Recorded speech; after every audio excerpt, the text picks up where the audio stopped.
Bonjour à tous, je vous propose cette semaine de faire le point sur la vie de l'Église dans l'Eure, dans le diocèse d'Évreux où résident près de 600 000 habitants entre région parisienne et Normandie, mais Normandie à laquelle l'Eure appartient évidemment. L'Église dans l'Eure est entrée en démarche synodale depuis décembre dernier. Jusqu'à la fin du mois de mai, les chrétiens sont invités à échanger à partir d'un questionnaire. Les réponses seront travaillées par les divers conseils diocésains avant que l'évêque ne publie des orientations pastorales en novembre 2014. Pourquoi cette démarche synodale? Nous en parlons avec notre invité, Monseigneur Christian Nourrichard, évêque d'Évreux. Bonjour. Bonjour. Un grand merci d'être avec nous. Nous découvrirons aussi ensemble l'engagement de l'Église dans le domaine de la solidarité auprès des personnes en difficulté et en particulier l'accompagnement des détenus à la sortie de la prison. Pourquoi une nouvelle démarche synodale, Monseigneur? Eh bien, depuis le dernier synode, je dirais, la situation de l'Église a évolué, notamment dans l'espace rural. Après mes visites pastorales, il me semble important de permettre un nouveau souffle pour la mission de l'Église. Et je constate qu'un certain nombre de chrétiens attendent cela. Un dernier synode, ça remonte aux années 1988-91. Absolument. Par Monseigneur Gaillot. Tout à fait. Jacques avant Gaillot, Monseigneur David, votre prédécesseur. Oui, voilà. Donc de Monseigneur Gaillot. Le monde rural, c'est vrai, est quand même relativement déboussolé, non, par l'évolution. Si je vous dis que le territoire n'a plus la même fonction, la même importance qu'autrefois, c'est une vérité de la palisse. Comme vous l'avez fort bien évoqué, nous sommes en limite de la grande couronne parisienne. Un certain nombre de personnes qui habitent dans nos villages font tous les jours le trajet pour aller travailler sur Paris. D'où comment rejoindre ces familles-là, comment permettre l'évangélisation de leurs jeunes, hein, et comment accompagner ces familles. À côté du territoire, on voit se développer l'importance des réseaux. Ces réseaux, ce sont par exemple des gens qui vont se retrouver parce qu'ils ont des points communs au niveau économique, au niveau familial, et ils ont du mal à créer ces liens régulièrement avec les gens qui restent dans le village. Alors, avec les différents conseils, je l'ai dit, ce sont les responsables diocésains qui portent la démarche synodale selon leurs responsabilités propres. Pour percevoir leurs attentes et leurs convictions, François-Xavier Mathieu est allé à leur rencontre. Je vous propose de les écouter. L'enjeu, c'est de permettre à l'Église de se rapprocher des fidèles et en fait d'avoir leur avis. Il y a des insatisfactions, mais qui auront toujours lieu de toute façon. Mais la démarche a permis aux gens de discuter entre eux, de se réunir, de se concerter. Et puis, bien effectivement, certains ont dit leurs oppositions ou leurs souhaits, leurs attentes. Oui.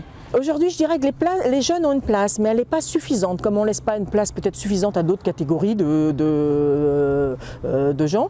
Ils n'ont pas une place suffisante, vu qu'ils sont seulement jeunes, ils sont seulement, ils n'ont pas tous les moyens, ils sont encore timides, ils ne sont pas sûrs d'eux, ils ont la foi, mais ils ne savent pas trop comment l'exprimer. Donc, qu'il faut, c'est je pense qu'ils aimeraient qu'on les écoute vraiment, qu'on leur donne vraiment une place, qu'on leur attribue une vraie place. Et là, ils s'exprimeront, ils auront des choses à dire parce qu'ils ont plein de richesses. Je crois qu'il y a beaucoup de choses à revoir peut-être dans les paroisses, que la solidarité, ça ne soit pas seulement l'affaire de spécialistes, du secours catholique ou de mouvements de solidarité, mais que ça soit bien aussi l'affaire de tout le monde, quoi. Y compris par exemple les équipes liturgiques, qu'elles aient une ouverture dans cet esprit de solidarité, quoi. On a tendance souvent à faire des petites communautés fermées où on est bien entre soi, alors que voilà, on doit porter, même dans la prière, on doit porter tous les gens qu'on rencontre, tous ceux qui sont loin de l'Église, tous ceux qui sont dans la société, même nos gouvernements, même inciter les gens, moi concrètement inciter aussi les gens, les chrétiens à s'engager, y compris dans la vie politique par exemple. Les chrétiens qui sont dans notre diocèse vivent assez avec ceux qui les entourent, mais je pense que les chrétiens de notre diocèse ont besoin d'être un petit peu boostés et ouvert un peu plus à ceux qui sont aux marges de notre Église. On entend cet appel à s'ouvrir, hein, pas résister à la tentation de faire des petites communautés fermées, Monseigneur. C'est tout à fait mon projet avec cette démarche synodale, comme vous l'avez entendu, de redonner la parole aux uns et aux autres. Et c'est un peu ma priorité en ce moment, de relier tous ceux qui sont engagés d'une façon ou d'une autre. Trop souvent, dans l'Église, nous vivons les uns à côté des autres, tout en faisant du bien. Mais si on pouvait mettre en commun nos forces, ce serait encore mieux. C'est une forme de gouvernement participatif, notamment à travers ce questionnaire. Ça vous fait sourire? Oui, ça me fait sourire, c'est l'expression groupement participatif. Mais la mission, c'est la responsabilité de tout baptiser. Le tout, c'est comment on coordonne toutes ces initiatives. Je ne sais pas si je peux en situer une tout de suite. Elle est assez récente. Le 1er mai dernier, pour la première fois, les chrétiens du monde ouvrier, la mission ouvrière, les chrétiens impliqués dans ce que nous appelons le carrefour des cités, et ceux du Secours catholique m'ont invité à me retrouver avec eux et avec beaucoup de personnes qu'ils rencontrent, qu'ils côtoient. Et le thème de cette journée, c'était de se rencontrer. Et vous dites c'est la première fois? C'est la première fois que cette initiative a eu lieu entre ces trois entités, si j'ose dire. Et vous ne pouvez pas savoir le nombre de personnes qui sont venues me parler et qui étaient heureuses de pouvoir s'exprimer. Ça me donne d'ailleurs des idées pour la suite. Parmi les 5 thématiques, les 5 domaines du questionnaire, il y a la diaconie de l'Église, donc le service de l'Église auprès des plus faibles notamment, des plus fragiles, la place des jeunes, la paroisse missionnaire, le souci du dialogue, l'accueil. Que donnent ces remontées? Parce que les questionnaires, ils arrivent en ce moment à l'évêché. Ça revient tout doucement. Je peux par exemple dire au sujet du premier questionnaire sur le domaine de la solidarité. Nous avons bénéficié, je dirais, du souffle de Diaconia. Le grand rassemblement à Lourdes. Nous sommes partis avec 2 autocars pleins là-bas. Et les gens sont revenus motivés. Qu'est-ce que j'ai perçu dans une rencontre dont j'ai eu le compte-rendu? En disant, il y a beaucoup de choses qui se font pour les personnes en difficulté, les personnes vulnérables, que ce soit au niveau de la nourriture, au niveau de l'accueil pour le logement. C'est encore très insuffisant. Mais, me disait-on, ce qui est urgent, c'est d'avoir un lieu où les gens vont pouvoir venir, parler, s'exprimer, être reconnus. Et j'attends la fin de la démarche. Mais je me dis déjà que dans le diocèse, on va créer une journée de la fraternité, de la solidarité, qu'importe le nom, on verra. Et peut-être si on pouvait avoir un lieu. Monseigneur, justement, dans ce domaine de la solidarité, j'en parlais tout à l'heure, je voudrais qu'on parle de cette initiative pour les détenus qui sortent de prison, parce qu'on a déjà abordé dans cette émission la qualité des rencontres en prison, on le sait bien, entre les détenus et l'aumônerie. Certains vivent d'ailleurs une véritable conversion, tout en étant en maison d'arrêt ou surtout dans les centrales pour de longues peines. Eh bien, je voudrais qu'on découvre ensemble l'aumônerie dans l'Eure ne veut pas perdre le contact à la sortie pour continuer le cheminement de foi. Pascal, un ancien détenu, a accepté de confier son témoignage à François-Xavier Mathieu. C'est devant les murs de la maison d'arrêt d'Évreux que nous avons rencontré Pascal. La foi, il l'a reçue de l'autre côté, derrière les barreaux. Issu d'une famille chrétienne non pratiquante, cet homme s'est converti dans une période très difficile de son existence au cours de ses 5 années d'incarcération. À son arrivée en prison, il a reçu une visite de l'aumônière de l'établissement. Son premier travail, c'était parler avec nous, c'était pour savoir un peu dans quel état d'esprit qu'on pouvait être, parce que la prison c'est quand même très difficile. L'entrée est très difficile et ça fait un choc quand on rentre dans ce type d'établissement. Donc c'était un lien aussi un peu vers l'extérieur, c'est un endroit, un espace de liberté qu'on pouvait avoir avec elle. De rencontre en rencontre, Pascal a débuté un cheminement qui l'a conduit à rejoindre l'aumônerie. Et il y a le grand point du pardon. On attend souvent le pardon de l'autre, mais il faut aussi qu'on apprenne à se pardonner à soi-même. Et là, l'aumônerie, elle nous aide justement à cheminer sur ce chemin du pardon, à se pardonner à soi-même avant de recevoir le pardon. Grâce à l'aumônerie, Pascal a vécu un chemin de libération alors qu'il était enfermé. Mais sa sortie de prison a représenté pour lui un nouveau traumatisme et une perte de repères. Il s'est alors tourné vers un groupe de partage de la Bible destiné aux anciens détenus. Ce samedi, il est invité chez le père Jean-François Bergeonneau, l'aumônier de la maison d'arrêt d'Évreux, pour prendre le café avec quelques membres de ce groupe. Quand vous sortez, il faut réapprendre. Réapprendre tout. Il faut affronter également les autres personnes. Au départ, c'est très très dur. Parce qu'on a l'impression que le mot prison est inscrit sur le front.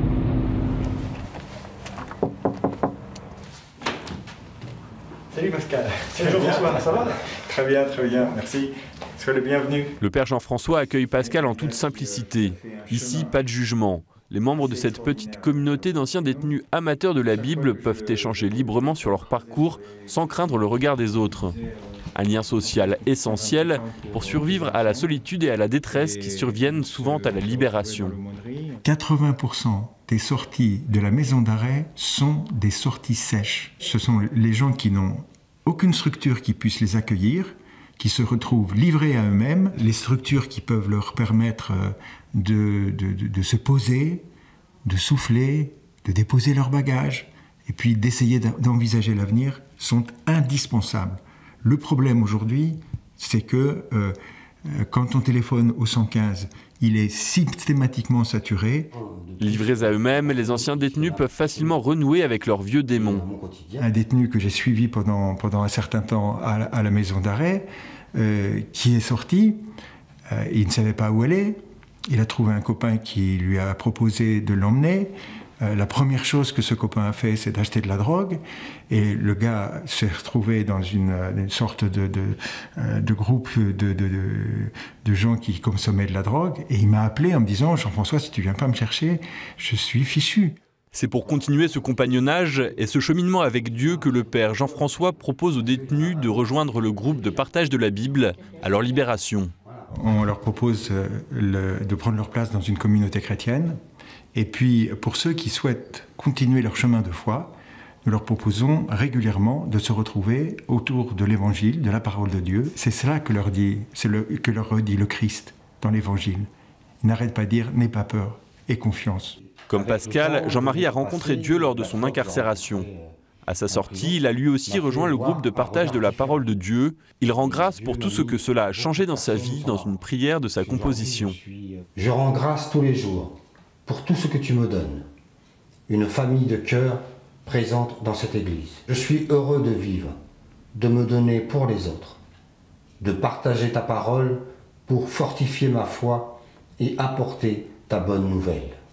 Ce cheminement de foi en église a aidé Jean-Marie et Pascal à reconstruire leur vie. Aujourd'hui, ils ont tous les deux une compagne et un travail.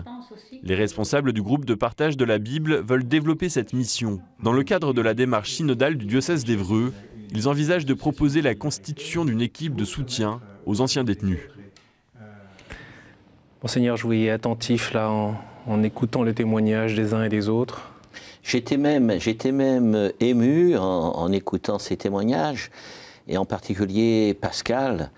J'ose dire que je connais un peu, j'ose pas dire que je connais bien, mais que je rencontrais à chaque fois que j'allais à la prison. Et j'ai toujours en moi cette parole entendue d'un détenu dans une autre prison à Val-de-Reuil, me disant « Père, la prison, on a peur d'y entrer, mais on a aussi peur d'en sortir ». Et je crois que c'est de ma mission et de tous ceux qui collaborent avec moi à faire évoluer les mentalités déjà au sein de nos communautés. Parce que c'est politiquement pas très correct de s'occuper des anciens détenus. D'ailleurs, ils sont plus détenus, ils ont purgé leur peine. Oui. Donc, d'où ce projet, peut-être d'un lieu d'accueil matériel, tout simplement, de les écouter, et ensuite de pouvoir les aider à créer des liens. Il s'agit de reconstruction humaine. Absolument, tout à fait. Mais je pense que l'on peut se reconstruire seulement si les autres ont confiance en nous et si on a confiance en soi-même. Ça a été très bien dit d'ailleurs. Et je dirais, nous sommes là, au nom du Christ, d'encourager les uns et les autres à aller de l'avant. C'est ça l'expérience de la miséricorde, c'est aussi la vérité, le pardon demandé, reçu, la prise de conscience, la contrition, j'imagine. Absolument. Mais il faut qu'on puisse initier, si je puis dire, des pistes pour que ces gens-là trouvent le moyen un peu d'être réinsérés. Je voudrais qu'on poursuive sur la question de la nouvelle évangélisation. Oui. Deux témoignages de prêtres qui peuvent nous permettre de poursuivre cet échange. Le père Charles Hector de Souancé, 35 ans, a été ordonné il y a 3 ans maintenant, en juin 2011. Il est actuellement vicaire à la paroisse Notre-Dame de Bonne-Espérance à Gaillon. Et puis le père Éric Pichard, 40 ans, est lui curé de la paroisse Passy-Vallée d'Eure. Il a été ordonné prêtre il y a 10 ans. Voici leur témoignage. Comment trouver des lieux gratuits d'évangélisation pour les jeunes? Alors quand on en parle avec son père Spi et quand je vais le voir, il me dit « Ah, tu devrais faire un patronage ou tu devrais faire une troupe scout ou tu devrais faire des choses comme ça. » Mais c'est pas facile de faire claque et de trouver d'un seul coup les ressorts pour réussir à fonder des choses. Je suis assez ébahi par tous ces prêtres ou tous ces jeunes prêtres qui ont réussi d'un coup d'un seul à entraîner derrière eux des choses incroyables ou à fonder des choses. Moi je suis là pour 3 ans et donc du coup j'essaie de servir là où je suis comme je peux et d'être présent dans ces communautés qui me sont données. Et c'est assez amusant de voir par exemple des gens des îles ou des gens de Martinique, de Guadeloupe qui viennent et qui nous disent « Mais mon père, on vient de s'installer, on voudrait bénir notre maison. » Alors c'est aussi l'occasion. Avec mon curé, on a des quantités de croix dans notre placard là-bas au secrétariat et on peut comme ça aller accrocher des croix dans chacune des maisons, des nouvelles maisons construites. On remet la foi chez les gens et les gens viennent prier. J'ai des beaux souvenirs de bénédiction de maison. Pour moi, le rôle fondamental du pasteur, c'est d'amener la communauté chrétienne d'abord à se nourrir de Jésus-Christ et ensuite d'être ce pourquoi elle a été appelée, c'est-à-dire de témoigner de l'Évangile dans toutes les activités d'une paroisse. Alors après, moi, de manière plus précise, comme jeune prêtre, je fais des camps de jeunes l'été et je crois que j'ai peut-être une préoccupation plus personnelle pour l'éducation des jeunes et de pouvoir, à travers des camps, permettre à des jeunes de vivre une vie à la fois humaine et spirituelle plus grande. On a essayé aussi, toujours en lien avec ce développement de la vie spirituelle, de beaucoup travailler sur la catéchèse pour apprendre à prier à travers le temps de catéchèse, attendre à devenir des adorateurs dans la catéchèse, à travers un parcours qui est issu de Notre-Dame de Vie, qui permet vraiment cette contemplation plus grande et un enracinement dans la vie spirituelle et dans une rencontre personnelle et intime avec le Christ. Monseigneur Nourrichard, que représente cette génération de jeunes prêtres pour vous? Incarne-t-il finalement ce souffle missionnaire renouvelé dont on parlait tout à l'heure? Absolument, je dirais c'est une bénédiction. Dans l'Église, nous avons besoin des uns et des autres. Nous avons besoin, je dirais, de l'expérience des plus anciens. Mais nous avons aussi tout autant besoin du dynamisme, de l'audace des jeunes. Enfin, c'est pas toujours simple d'accommoder, d'accorder, d'harmoniser les deux. Non, mais je dois avouer que dans le diocèse d'Évreux, il y a de très bons liens dans le presbytérium, dans ce qu'on pourrait appeler l'intergénérationnel. On sait qu'à ce niveau-là, justement, de l'unité du presbytérium, c'est une question sensible. Ça n'a pas toujours été facile dans le diocèse, hein? Il est vrai, mais là je bénéficie de tout le travail qu'a fait Monseigneur Jacques David de retisser les liens d'un tissu ecclésial, si j'ose dire. Hein. Un petit exemple. Nous avons au mois de mars dernier eu un pèlerinage à Rome avec des jeunes prêtres et des prêtres plus anciens. Qu'est-ce qui a marqué la cinquantaine de laïcs qui ont participé? Bien sûr, les temps de prière, les visites dans tous les sites, mais aussi et surtout la charité, l'ambiance fraternelle entre ces prêtres. Monseigneur, il y a actuellement 5 séminaristes? Tout à fait, 5 séminaristes, oui. Je peux dire, il y en a 3 au séminaire d'Issy-les-Moulineaux, 1 au séminaire d'Ars et un autre au séminaire des Carmes. Alors, puisqu'on parle des prêtres, je voudrais qu'on parle aussi de la physionomie des paroisses et puis de l'engagement des laïcs, évidemment. Oui. Tout d'abord, la réforme des paroisses a eu lieu en 1996 avec Paroisse 2000. Oui. Il y a désormais 36 paroisses, il y en avait 120. Est-ce que, à travers cette démarche synodale, vous souhaitez toucher à ce nombre de paroisses ? Pour le moment, non. Vous savez, je suis normand, donc un normand est prudent quand il s'engage. Mais en fonction de ce qui va ressortir, de ce qui va remonter, peut-être faudra-t-il agir un peu autrement et penser d'abord, me semble-t-il, à des équipes missionnaires auxquelles on pourra confier un territoire. J'attends aussi à ce niveau-là beaucoup d'éléments pour pouvoir aller de l'avant.